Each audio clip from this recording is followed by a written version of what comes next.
Okay, Kaylee, this is your $1,000,000 question. Who is William Shakespeare?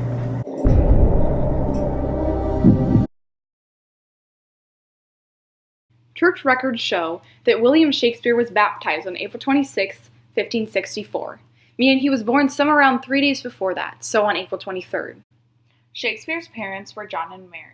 John had come from Snitterfield in 1532 as an apprentice in glove-making and leather tanning.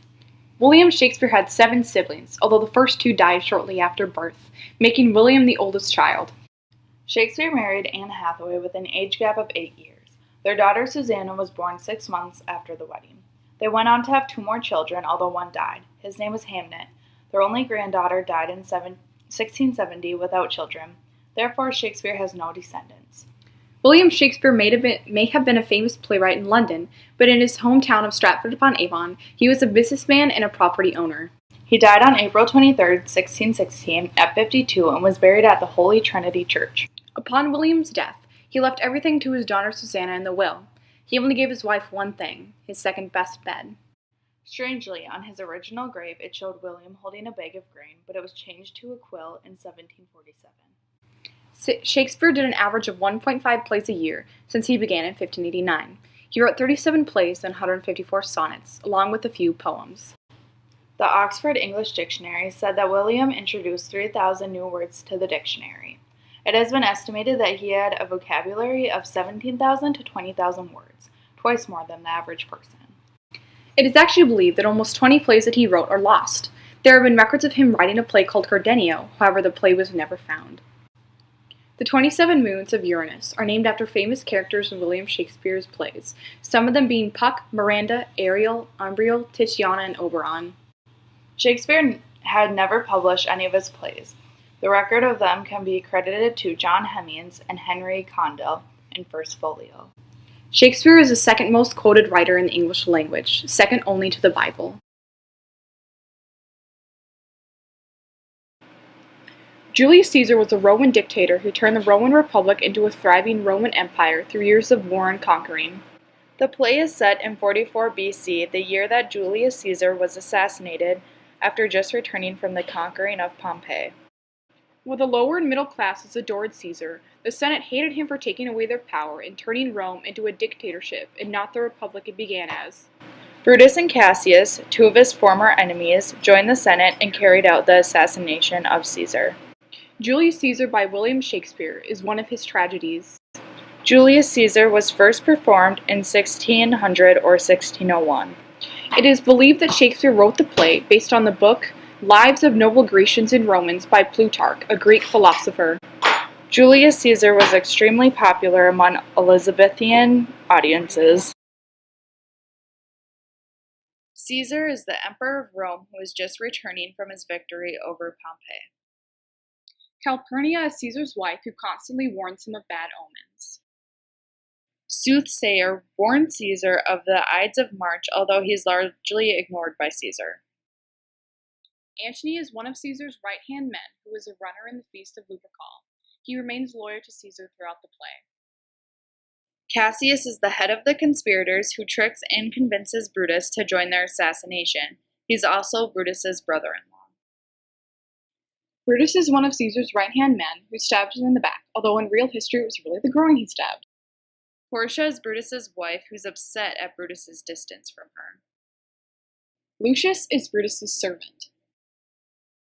Octavius is Caesar's adopted son who sides with Antony and Lepidus upon returning home to defeat Brutus and Cassius. Artemidorus attempts to give Caesar a letter informing him of the assassination plot. Pindarus is Cassius' servant who is the eventual cause of his master's death. Cinna the poet is an unfortunate casualty of his name. Since he shares the same name with Cinna the conspirator, the mob mistakes him and kills him. Lepidus is a man who sides with Antony and Octavius to defeat the assassins. Titanus is an officer in Cassius' army. Cato is Portia's brother, who is also a soldier in Brutus's army. Messala is a messenger for Brutus. Lucilius is an officer in Brutus's army. Strato kills Brutus at his request. Flavius and Marellus are responsible for tearing the garments from the statues of Caesar.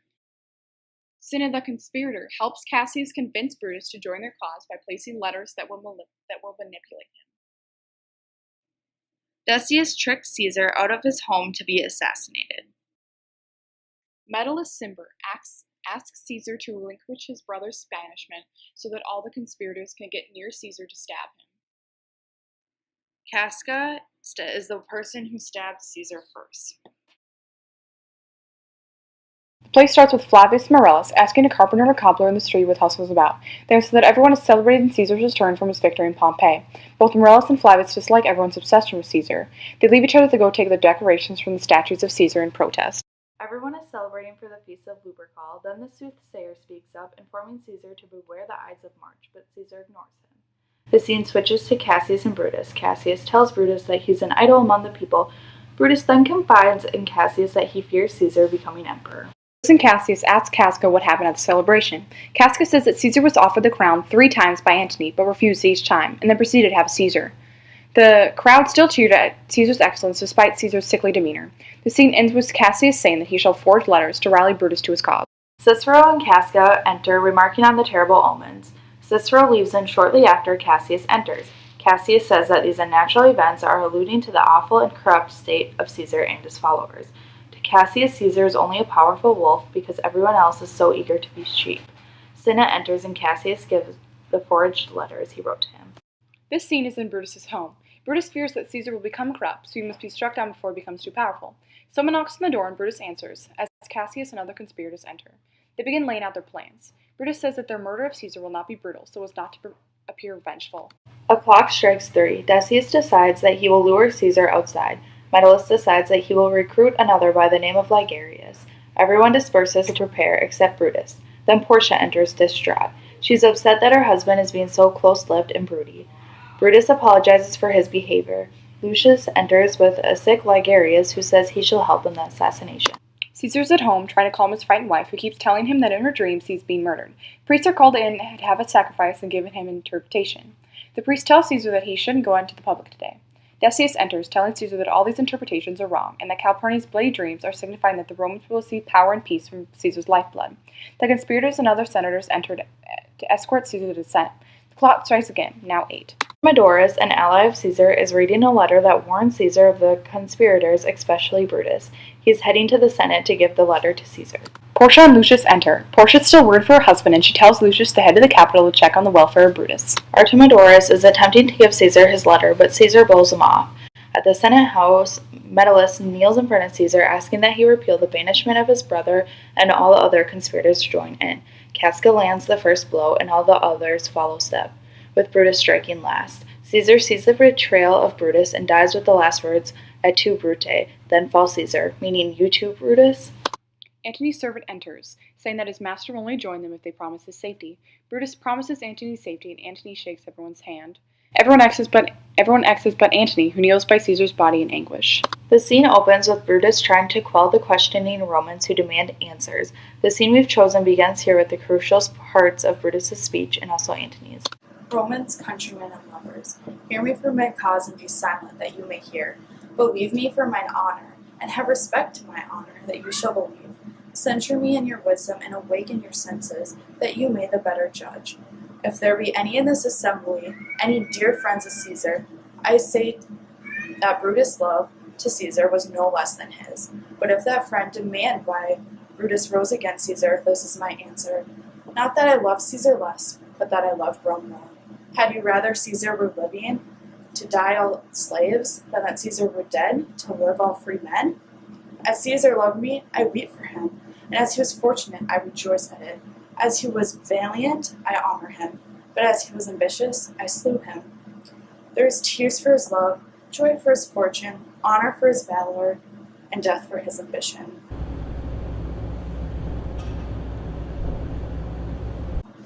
Here comes the body, mourned by Mark Antony, who, though he had no hand in his death, shall receive the benefit of his dying. A place in the commonwealth, as which of you shall not? With this I depart, that as I slew my best lover for the good of Rome, I have the same dagger for myself, when it shall please my country to me my death. Live, Brutus, live! Bring him with triumph unto his house. Give him a statue with his ancestors. Let him be Caesar. Caesar's better part shall be crowned in Brutus. We'll bring him to his house with shouts and clamors. My countrymen, Peace, silence, Brutus speaks. Peace, ho! good countrymen, let me depart alone, and for my sake stay here with Antony. Do grace to Caesar's corpse, and grace his speech tending to Caesar's glories, which Mark Antony by our permission is allowed to make. I do entreat you, not a man depart, save I alone till Antony have spoke.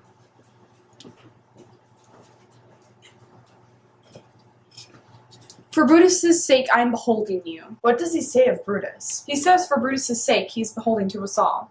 'Twere best he speaks no harm of Brutus here. If Caesar was a tyrant. Nay, that's certain. We are blessed that Rome was rid of him. Peace, let us hear what Antony has to say. You gentle Romans, peace ho, let us hear him. Friends, Romans, countrymen, lend me your ears. I come to bury Caesar, not to praise him. The evil that men do lives after them. The good is often furred with their bones, so let it be with Caesar. The noble Brutus hath told you that Caesar was ambitious. If it were so, it was a grievous fault. So grievously hath Caesar answered it. Hear under leave of Brutus and the rest, for Brutus is an honorable man. So are they all honorable men. Come I to speak in Caesar's funeral. He hath brought many captives to Rome, whose ransoms did the coffers fill. Did this in Caesar seem ambitious? When that the poor have cried, Caesar hath wept. Ambition should be made of sterner stuff. Yet Brutus says he was ambitious, and Brutus is an honorable man. You all did see that on the Lupercal. I thrice presented him a kingly crown, which he did thrice refuse. Was this ambition? Yet Brutus says he was ambitious, and sure he is an honorable man. I speak not to disprove what Brutus spoke, but here I am speak what I do know. You all did love him once, not without cause. What cause withholds you then to mourn for him? O judgment, thou art Brutus beasts, and men have lost their reason. Bear with me. My heart lies there in the coffin with Caesar, and I must pause till it come back to me. After hearing the two speeches, the citizens feel guilty for the death of Caesar and demand punishment for the murders. Everyone but Antony exits and they carry away Caesar's body. Octavius' servant once again enters, informing Antony that Letipus and Octavius are at Caesar's home. Cinna the poet enters. The plebeians, or citizens, see Cinna and begin interrogating him, trying to see if he is a conspirator. Unfortunately, Cinna's pleas that he is in fact attending Caesar's funeral as a friend are useless, and the plebeians kill Cinna because of another conspirator who was named Cinna. Letipus, Antony, and Octavius review a list of names and decide who needs to be killed. Letipus and Antony make an agreement. They can kill Letipus' brother as long as they can also kill Antony's nephew. At this point, Letipus is sent to collect Caesar's will, in hope of finding some way to send his money their way. When Letipus leaves, Antony starts to question Octavius if Letipus is worthy enough to rule. Their attention soon turns to Brutus and Cassius, who are raising an army against him. Meanwhile, Brutus is with his men at camp. Lucilius steps aside with Brutus to give him a message. Cassius is becoming more and more angry with Brutus. Cassius then arrives with his army, accusing Brutus of wronging him. Outraged, Brutus denies this. Cassius is so upset that he pleads for Brutus to take his dagger and kill him. Brutus doesn't kill him, and they forgive one another. Brutus admits to Cassius Messala that his wife Portia is dead. After some discussion, Brutus and Cassius agree to march to Philippi. Late that night, Brutus receives a strange visit from what appears to be the ghost of Caesar. The ghost claims to be thy evil spirit. He tells Brutus that they will meet again at Philippi. Here, Antony promises citizens of Rome a certain sum of money that they have been promised in Caesar's will. He now hopes to use that money to build an army against Brutus and Cassius. Armies then make their first move. Brutus sends Messala to report to Cassius that they need to push forward to exploit any weaknesses in Octavius' army. Cassius receives an update on the war as he's standing on a hillside watching the battle with Titanius. Antony's troops have broken into Cassius' camp. Cassius gives his horse to Titanius to find out whose troops are advancing towards them. Thinking that they were Antony's troops, Cassius assumes Titanius has been captured. Feeling guilty, Cassius asks Pandarus to kill him, and he does. This is a terrible mistake because the troops were in fact Brutus's. When Titanius discovers what Cassius has done, he stabs himself and also dies. Octavius and Antony are starting to argue about the strategy that they should follow in the next course of war. Antony starts referring to Octavius as Caesar. After running out onto the battlefield, Cato is killed by some enemy soldiers. Lucilius is captured and the soldiers want to kill him, but Antony orders to keep him alive. Brutus and his remaining friends stop to rest. He whispers something into the ears of 3 of his fellow soldiers, all of whom shake their head in reply. Brutus has asked all of them to kill him. The only man left to ask is Strato. Strato agrees to complete Brutus' wishes, and he kills him. Now that Brutus is dead, everyone thinks of him fondly. Octavius said that he will be buried in honor as a soldier. Everyone celebrates at the end, and it's actually happy.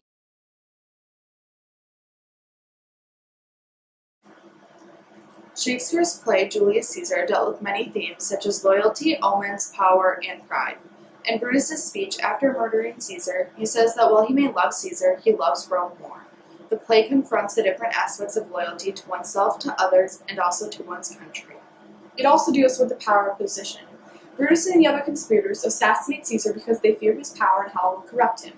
They say that they would rather kill the powerful Caesar than become his slave. Also, despite their denial that their actions are for a noble purpose, they also want power too. It would seem as though the conspirators were actually rationalizing their fear and hatred of Caesar as a noble purpose, as for the good of Rome. While the power of position was a common theme, the power of omens also played a role. Many omens occurred in the play, such as lions in the street, owls out during the day, and bloody dreams. While Calpurnian the priest took these as warnings for a future murder, Decius twisted it, saying it was a good omen for future prosperity. Shakespeare represented omens as vague facts that can be twisted for one's own agenda. Another theme is pride. Caesar had many chances to save his own life. He was warned by many omens to fear for his own life, however he thought himself above it, as though being so powerful made him forfeit of silly warnings. Another occurred when he ignored the pleas of Artemidorus, desperately trying to give him the letter speaking of Brutus and the other conspirators' deceit. If Caesar had stopped his lofty demeanor and ascendancy over trivial matters, he could have prevented his own death. M.W. McCallum, Chancellor of the University of Sydney from 1934 to 1936, in his book Shakespeare's Roman Plays and Their Background, remarks on the accuracy of the plot in Shakespeare's play to the actual demise of the former Roman dictator. He mentions the brilliance of the interwoven scenes, that while the historical text that Shakespeare might have had his information from, his play was not a stunted recount of history, but instead of story. The voices added to the characters who were once speechless in history books, he goes on to say, were no less of brilliant, with Caesar's last words, et tu Brute, be the most intellectual and lifelike. McCallum praises Shakespeare for not falling into the common hole of authors writing a Julius Caesar-based story. While other authors would tie their whole plot around Shakespeare's death, Shakespeare wanted to describe the battle scenes after. Well, personally, I hate Shakespeare. I hate his plays. I hate everything about him. He sucks. But I guess if I had to pick my favorite play, I'd probably pick this one, mostly because I like the historical aspect of the play, and I like how there's not like a ton of romance in it, because that gets really annoying, because it's in every single one of his plays pretty much. Personally, all the plays of Shakespeare that I've read I have not enjoyed. While he may be a literary genius, all of his tragedies involve the same themes and plot lines. Someone kills someone else for jealousy or power, and then retribution happens at the end. Julius Caesar is, in my opinion, is one of his better tragic classics, such as King Lear, Macbeth, or Hamlet. Strangely, the climax of the play, Caesar's death, happened in early Act 3, and then the rest of the play consisted of falling action, which went on for way longer than need be. One of the most enjoyable portions of the play was Antony's and Brutus' speech in the Senate House because of Brutus's "I love Rome more" speech, and then Antony's sly nature. Overall, Julius Caesar was the only gratifying part of it was that it had ties to Roman history, which I find interesting.